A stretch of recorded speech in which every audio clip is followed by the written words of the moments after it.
Hi, Khyati. Welcome to the podcast. Huge honor to have you. Could you Hi, introduce Akash. yourself, Thank you please? for having Hi. me here. Pleasure. I'm Khyati. Mhm. I'm a Master's of Science in Clinical Psychology graduate, Mhm. and I'll be starting with my PhD in Clinical Psychology next month from California. All the best. Thank you. Thank you so much.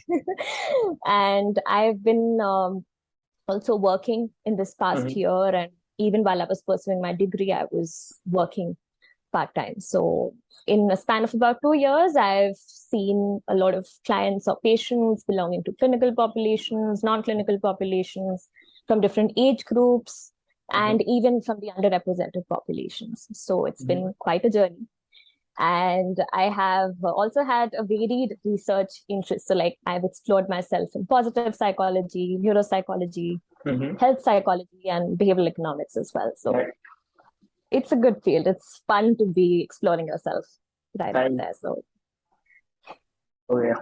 So the topic we are going to talk on is major depressive disorder. So the first question I'd like to ask you is major depressive disorder the same as depression? major depressive disorder is a type of depression. Mhm. Like, there are other disorders associated with depression as well, and the ICD and the DSM, Mhm. they classify this disorder differently. Mhm. So, ICD, there are categories of severe and mild, moderate. In DSM, they talk about dysthymia. They talk about dysthymia is particularly a prolonged Mhm. duration of depression. So, major depressive disorder is a category of Mhm. depressive disorders altogether. Right. What is major depressive disorder? So, I think I can explain it best through the cognitive triad by Beck. Right. It is an internalizing disorder. And Mhm. what it means by that is that the problems that are there in an individual with depression, they're more internalized. So this Mhm. person who has depression would have a chaos going within their mind. Mhm. And it won't be, it necessarily could be visible or could not be, which I'm going to talk about in some time. So in the cognitive triad, there is negative view about oneself, there's Mhm. negative view about the world, and the negative view about the future. So, negative view about oneself, as in you'll see this person talking, making statements like, I don't think I'm capable. Mhm. And the person will also talk negatively about the world, not directed towards someone else. They'll say that people don't love me, Mhm. right? And that won't be because they think that others are bad. They'll see themselves as incapable of being Right. loved.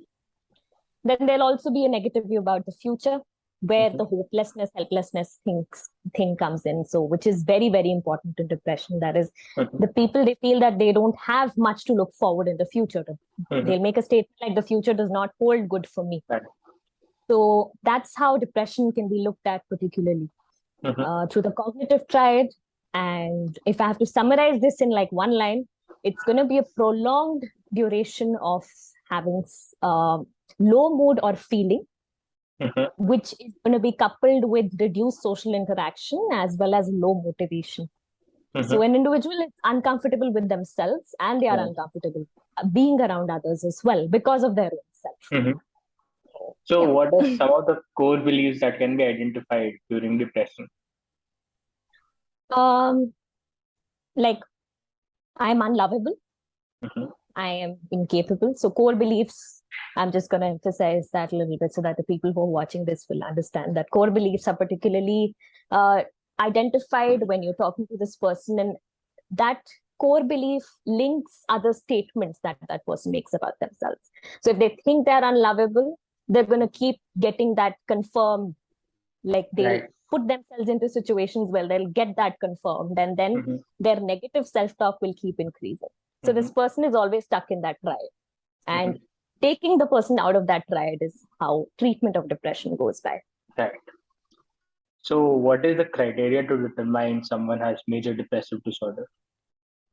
So I'm going to talk about the major statements, like Mhm. the major statements in terms of what symptoms they Mhm. show, Is the it major for ones. DSM or ICD?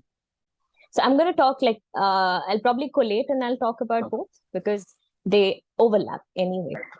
And so, yes, the first one is going to be prolonged. It has to be Mhm. prolonged, like the person who is Right.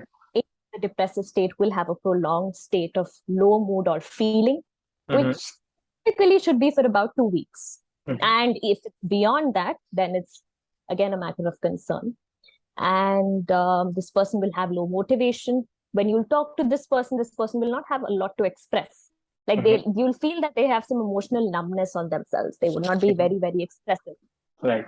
And negative self-talk. Mm-hmm. They'll talk about feeling guilty about something. They'll talk about feeling unworthy of certain things. Mm-hmm. They will also have certain cognitive symptoms, such as they'll complain sometimes that we have reduced memory, we have reduced attention, Mm-hmm. they'll have reduced social interaction. Sometimes they'll find it difficult to get up from their bed as well, just to carry out a regular routine. Even that would feel very tiring for them. And Mm-hmm. here I have to emphasize that it'll be mental fatigue, not physical fatigue. Mental fatigue in the sense that their mind is always thinking and thinking and thinking negatively. That's it. Mm-hmm. So those ruminations lead to that fatigue. Mm-hmm. And other physiological symptoms could be gastric issues. Mm-hmm. There could be body pains. So yeah, more or less the emotional, cognitive, physiological symptoms I've summarized. Right. What if somebody loses a loved one and they're feeling low, cannot get up, feeling bad, negative self-talk? Right. Is it necessary that that would be depression or grief? Mhm. So there'll be certain major symptoms that would classify that person in as being in a depressed state. Mm-hmm. So, like I said, the cognitive triad is very, very important for us to consider, as well as the hopelessness, helplessness thing. Mm-hmm. An individual who's expressing these signs could also be possessing grief. So we have to be very careful about it. Even in grief, because that person will be, so why is someone not getting up from the bed? The major reason could be because they're tired. How are they Mm-hmm. tired? They're tired because their mind is running. So if the mind is running because of, Mm-hmm. and like feeling like they're incapable of being who they are, they're thinking, or if they feel that they're not good, or Mm-hmm. then it is a depressive state. But if that person is tired and thinking, remembering the person whom they've lost, then it'll be a grieving state. So you'll have to notice on how they're talking to themselves. Mm-hmm. Like that is how I understand depression particularly. So Right. What are some of the common misconceptions associated with depression? I'm glad that we're talking about this, because nowadays depression, like it has been such a prolonged condition that people just look at it in terms of how people look sad and everything. So there are a lot of misconceptions associated with it. And the first one I'm going to say, like I mentioned this, is that it is a visible condition. It is necessarily not visible. Because sometimes a person may seem happy, but they might be feeling bad about themselves internally. And that might not be sensed by others. So you won't say that, okay, you are having a major depressive disorder, but you don't look depressed at all. People are sometimes very good at hiding their own emotions. They might be feeling incapable. They might be feeling bad about themselves, but they do not show it. Then it is genetic. This is another misconception. Yes, depression is genetic, but what happens at times is that even if it is genetic and the environment around is very supportive for an individual, then an individual won't necessarily develop depression, right? Or they could also develop some other condition. So a gene of depression could also translate into anxiety, because all of these disorders are very well linked. So it is genetic, but if, let's say, a parent has depression, it's not necessarily that the child will also develop depression. They may develop some other condition, or they may not develop depression altogether. And people think that it does not exist in children, which is wrong. So there is child psychology, there's child psychiatry, and that is meant for that, to understand that there are children who also face depression, and it is best to just get hold of them at that age so that it does not keep on relapsing throughout their lives. And again, one last thing that I'd like to add to this is that people think that it occurs due to a traumatic event more necessarily. But all of us have different ways of processing stress. Some of us would say that this situation is more hard for us to understand or consume, while some would say that this is more stressful for us. For example, some of us place more stress on academia, some of us place more stress on maybe, let's say, their looks. So it will be different for everyone. the cause of depression will be different, and it may not be as bad. But because of different levels of processing of stress, people will have it differently. So it's not necessarily caused by a traumatic event. Right. Yeah. So I was reading that there is an evolutionary advantage to depression, that if your environment is not suitable for you, then you might get depressed so that your body can indicate that something is wrong. So is that true? I agree with it, Mhm. because depression can manifest itself in different ways. So when I was telling you that I have interest in health psychology, I've particularly explored health anxiety, that is Right. hypochondriasis, very deeply. So there will be, like, even in health anxiety and hypochondriasis, individuals will express signs of depression. Mhm. And what happens is that, um, so if an individual has more focus on their body, let's say in Mhm. India, what is Right. people's way of describing that they have depression? They'll say that they're feeling pains. They're feeling like, I've experienced this at the clinic while I'm sitting there. They'll say that they'll have body aches, they'll have gastric issues. They Mhm. won't know that what they're undergoing through is depression. So their ways of expressing would be different, which Mhm. is determined by what they consider to be important. So they'll come to Mhm. you, they'll tell you their major complaints, right? And that is when you'll understand that, okay, Right. they're actually towards depression. It's not physical, it's Mhm. actually mentally related to the same. So I think, yeah, I hope that answers your question. So could you, in brief, explain the difference between bipolar and depression? So if I go strictly according to the manual, Mhm. it says that a bipolar disorder includes mania and a Mhm. depression just includes depression. A bipolar disorder will also include depression. So it will be mania and depression will Mhm. become bipolar disorder, and just having depressive episodes will become depression. So yeah, mania is, again, it is a completely different state of what a Mhm. depressed state looks like, where the individual is over energetic, they are happy, they're Mhm. very, very happy. They're actually pathologically happy, Right. and it's not bad. It's not bad to be happy, but Mhm. the happiness is being is being of a cost to themselves and to others. Mhm. So they'll go out on shopping sprees to express their happiness, and they'll be full of energy. Like they'll Mhm. paint. At one point of time, they'll be painting, and then their mind will suddenly get distracted. And they'll be like, "No, no, let me Right. cook something new."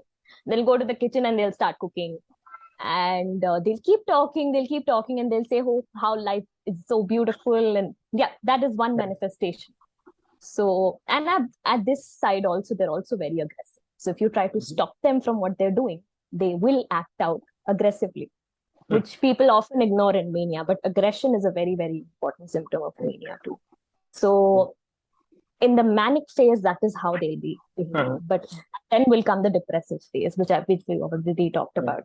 So alternating states of manic and depressive state will be bipolar disorder, Right. according to the diagnostic manuals. Right. And is depression comorbid with other disorders like anxiety? Oh, yes, definitely. Mhm. Nowadays, people are also saying that anxiety disorder is not a disorder, it is actually a symptom. Okay. Anxiety is a symptom. That is what people are saying these days. Like research is trying to prove that to Mhm. some extent as well. So depression is definitely comorbid with a lot of conditions. One example that I can give is of OCD. Right. OCD always has underlying depression. Right. And now it will depend, like it will completely depend on how, you would approach that case. Yeah, if there are two comorbid conditions, and there will be, like, maybe you'll have to treat both these conditions differently, or it will be that you have to treat one and the other will get resolved on its own. Mhm. So yes, there are a lot of comorbid conditions with depression. So, like for example, OCD, is it because there is a biochemical correlation between depression, phobia, OCD, low serotonin? Could be. Mhm. Could be. So now that you've mentioned serotonin, serotonin is also being explored a lot Mhm. in depression. And a recent study has now said that serotonin may not be the only neurochemical Right. that we need to focus on when it comes to depression. Mhm. So, yes, you have a fair point to make that there will be neurochemical imbalances in Mhm. both the conditions combined. Maybe that is why it is being, Mhm. professed in that way. But like one other very important thing in depression that exists is rumination. If I have to simplify this for our audience, ruminations means that, you're constantly thinking, you're overthinking, one thought leads to the other, and then you're stuck in that cycle. You're not able to come out.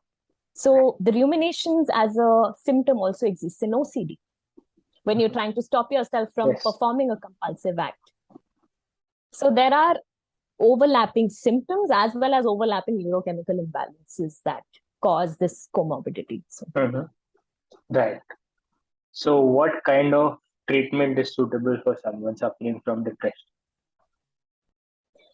uh, so the best form of treatment that has been recognized, if I have to talk about the psychotherapeutic side, along with medications, would be interpersonal therapy. So that's regarded as the best form of therapy for depression. Interpersonal therapy means that you're tweaking and you're changing the individual's patterns of interactions with others. That is interpersonal therapy. Then there'll be CBT, which we commonly recognize as talk therapy, where you're targeting the person's thought patterns. There will be DBT, dialectical behavior therapy, which is a third wave therapy. Here, what you do is that you equip the patient with certain skills in certain domains. Those domains are emotion regulation. You help them regulate their emotions better. You help them become more mindful by helping them perform some mindfulness activities. You increase their distress tolerance. That is how they are perceiving the stress around themselves. And you improve their interpersonal relationships. So these 4 modules are addressed in DPT. Apart from these, there'll be mindfulness. And again, if the depression is being caused due to some traumatic event, then trauma therapy would be opted for the same. And like we were talking about the recent research, so there's also one research that has come up, which is in press at the moment. So I was attending a webinar where this researcher mentioned a very important point. He said that we're trying to understand how we can counter certain mental health conditions by making an individual remember their positive memories. So if you are looking at a negative event, so you say that, okay, this negative thing happened in my life once, and you try to look at what positive thing occurred in that event, that may altogether alter your memory for the same event, and that will particularly counter your fear. So just by remembering positive memories, that can also help you. So I when I was looking at that research, I found that it's done pretty well. So it'll be out in some time. Right. And it's actually a very interesting and a non-conventional way to explore depression, because any treatment nowadays is going to be tailor-made anyway. Like you can't stick to one. Right. And it is quite fascinating because you tend to disqualify the positive when you have depression. Exactly. The idea is just to set a positive mindset. Right. So that is why, so when you go and you deal with a patient who has depression, the first thing that you do is you make that person get into behavioral activation. That is, you make that person get back to their routine, when their mind will just come out of that negative cycle that they're stuck in. So it will become stable enough to understand what the therapist is trying to tell them. At the same time, to help the medications to work better. Otherwise, the medication is going to make the person more sleepy and more drowsy, and then it won't lead to anything. Right. You were saying something, I'm sorry. Yeah. So if the person is like unable to get out of the bed, how can we incentivize them for therapy? Okay, so if I talk about the Indian perspective, most of the times what happens is that patients willingly come to the clinic. How does that happen? Is because they're tired of hearing things around from people. Like a lot of people, like family members who are not well educated about depression, they would say that, this person is very lazy, they're not getting up from the bed. They'll keep nagging them. And then at one point of time, they'll feel that, they want to talk to someone about it. So they'll willingly come. Because a person who will have an internalizing condition like anxiety and depression, if you go and talk to them, they're willingly they tell you what's going on in their minds because they want to let it out. So there'll be 2 case scenarios. I've observed the first one particularly, where the person willingly comes to the clinic because they feel that nobody's going to be of help to them around. They're tired of hearing from other people. They're tired of their mind constantly troubling them. So they need help. The second case scenario would be the family members bringing the patient when they'll notice that that person has lost complete touch from their social and occupational functioning. So I think that is one point that I forgot Right. to mention in the symptoms. That is a very important thing, that the person disengages from their social and occupational function. Their normal functioning is completely disengaged. So so that is how the family members will feel that, okay, how would that person get back to the routine? So they'll bring that person to the clinic. And in India, particularly, it will be like very far long gone, unless and until the people around are educated about, or the person themselves who is facing the condition is educated about depression. They'll usually come at the last stage when, there's no other option left because of the mental stigma, again, mental Right. health stigma. So Is medication always a requirement for treating depression? depends on the case again. So when I was talking to you about the severe, moderate, and mild forms of depression, in the severe condition particularly, there is psychotic symptoms also.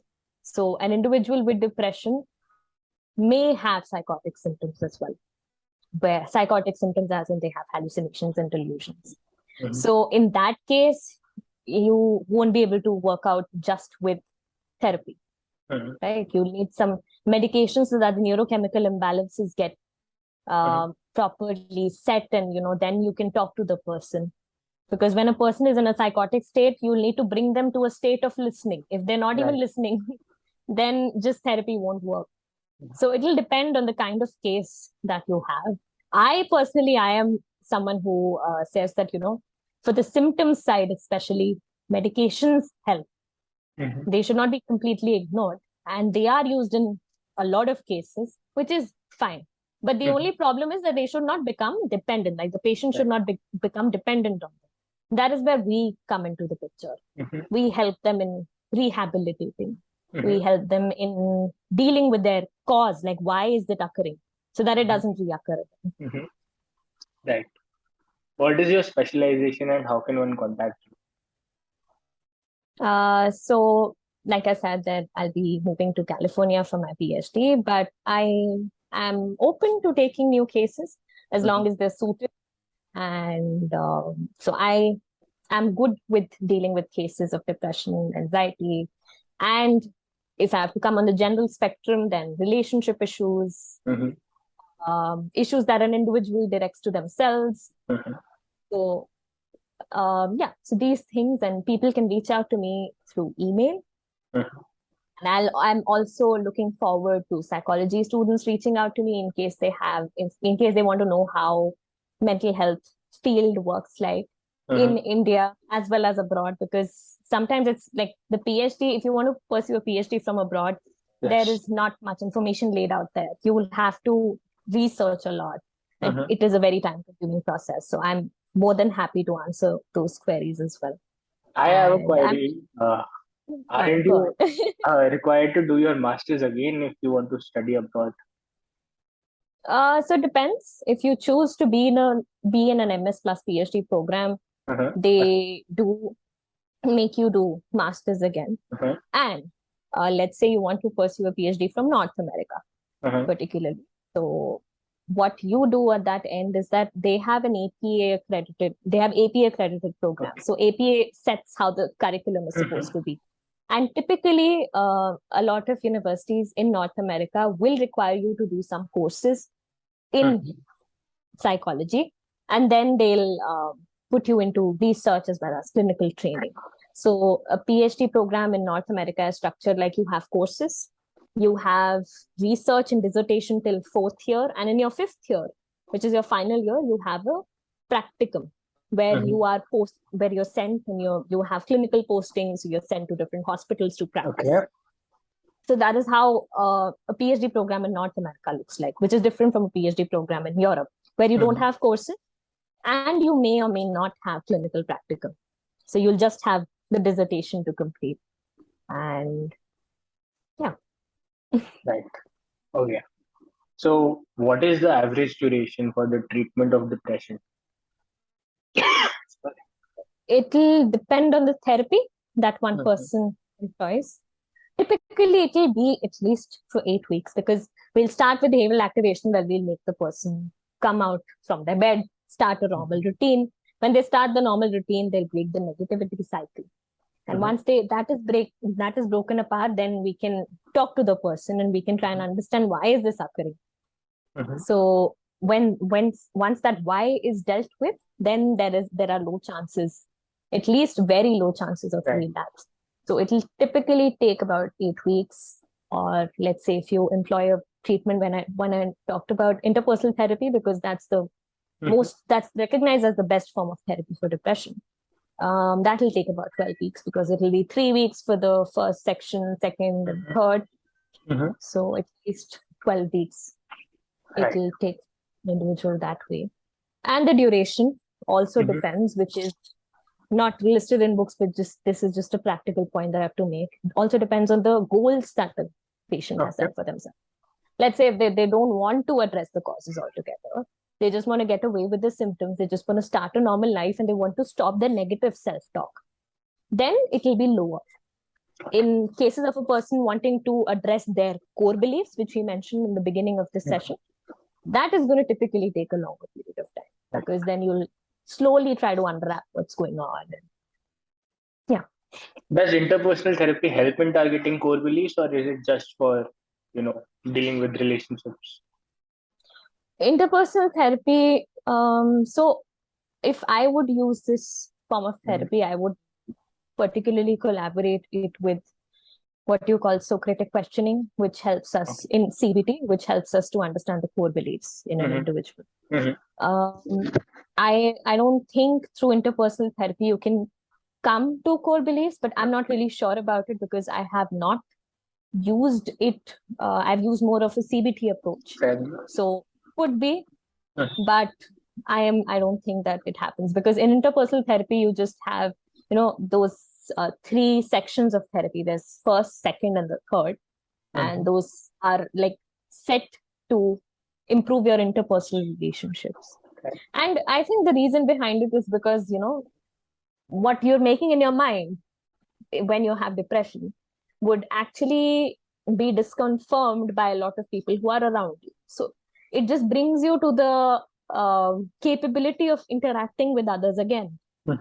And once you're able to do that, they are the ones who disregard your beliefs. And somewhere it may factor on the core belief. So it's a reasoning that I'm thinking of. Right. Okay, so they'll... No, go on. I'm done. What are the chances of relapse after recovery in depression? The chances of relapse, I would say, so that if I have to talk about, I'll talk about individual factors, I'll talk about social factors, and I'll also talk about therapy factors here. So an individual factor would be what we were talking about, an individual's distress tolerance. How much are they able to, if you think that they're not resilient enough, then what would happen is that they could develop the condition again, right? Because they are not very well equipped to deal with the stress around themselves. The second social factor could be family and the environment that is there around them. And in fact, if I'm talking about family, there is a very important factor of the caregiver's perspective, which people often ignore, but it is very, very important. Because the caregiver's perspective, it talks about how the family is affecting the individual's condition. So a family may hold a stance of where they say that it is because of us that person is facing that thing. That will also cause the person stress. Or they will say that it is because of themselves. Like they are the ones who have brought this problem on themselves. We are not helping them out. That is also going to cause them distress. So at the same time, psychoeducation, which is not considered a lot, but it is actually a very powerful form of therapy in itself, should be employed for caregivers and family members. They should be told how to handle a patient of depression around them, which would reduce the chances of relapse. The third thing would be the therapeutic factors. So let's say that I've told the patient that, okay, to do these things, like do all these things, and then continue with these things once you are out of therapy as well. And if they don't do it, because the behavior that they have for themselves, it has been there for a couple of years. And just to break the cycle, it won't happen in 8 or 9 sessions, right? You'll have to keep implementing that for at least a year or two so that you change yourself. So if they lose track of that, that can also cause relapse. Last question I'd like to ask you: what is the role of alcohol in the facilitation of depression? Alcohol. So alcohol can induce depression. It could be like it can cause neurochemical imbalances in the brain as well. That is a neurobiological perspective. The second perspective to the same would be that an individual who has alcohol dependence would also be depressed because they're being told around by people that they're not doing good, they're causing harm to themselves, they're causing harm to others around them. So they're in this state where they're not able to leave it completely. And they also are hearing things around from people, which is confirming their belief that they won't be able to do it. Right. So that's how alcohol can facilitate, or even any sort of substance abuse can facilitate depression. And I think in substance abuse diagnostic criteria, there is substance-induced depression as well. So, and it is also a depressant. So it will cause a neurochemical imbalance. It is also a depressant. Thank you, Khyati, for your insights. It was a pleasure talking to you. It was a pleasure as well. Like, I had a fun time talking to you. Both of us have interest in psychology, and it was a fun conversation. Thank you so much for having me here once Pleasure again. is mine. And I wish you all the best. Thank you, and I wish you the same for your PhD. Thank you. Thank you very much. I hope you have a good time talking to others as well. Kudos to the work that you do, because people come and they ask me that, does forensic psychology even exist in India? And then you have videos that are posted with eminent forensic psychologists, with sports psychologists, and that is so very important. So I'm definitely going to share this channel with others as well. Thank you so much. I'll stop All the the very